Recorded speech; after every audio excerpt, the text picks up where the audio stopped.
5. The Serpent. Genesis, chapter 3, verse 1. Now the serpent was more crafty than any of the wild animals the Lord God had made. He said to the woman, "Did God really say, 'You must not eat from any tree in the garden'?" Genesis chapter describes how Adam and Eve became separated from God. In this verse, a new character is introduced, the serpent. Who is he, and where did he come from? We have no reason to assume that animals possessed the power of speech and reason at this time. Still, some commentators remark that the woman, later named Eve, seems oddly unsurprised when the serpent speaks to her. Others point out that many conversations recorded in the Bible appear to be summaries, not word-for-word transcripts. The actual discussion might well have taken longer than what's recorded here. We're told the serpent is the most crafty or shrewd of all the wild animals. This is from the Hebrew term arum, which also means prudent or sly. The term itself is not necessarily negative. However, as with any gift or ability, how one chooses to use it makes the difference between sin and righteousness.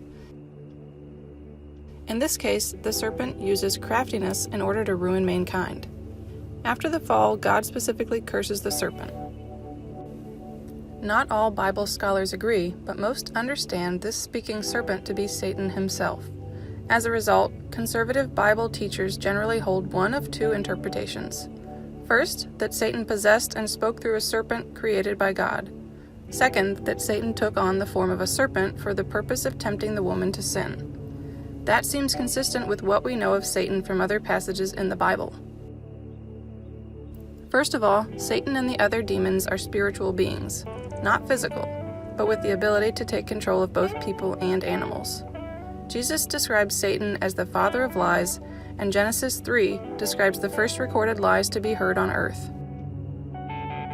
Finally, Revelation refers to Satan as a dragon, the ancient serpent, or serpent of old.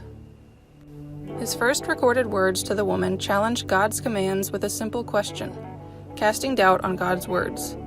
The serpent seems to either misstate or question God's restrictions about what she and the man could eat. Did God actually say, "You shall not eat of any tree in the garden"? It will become clear the serpent knows exactly what God had commanded. His intent is to provoke Eve to judge God's fairness.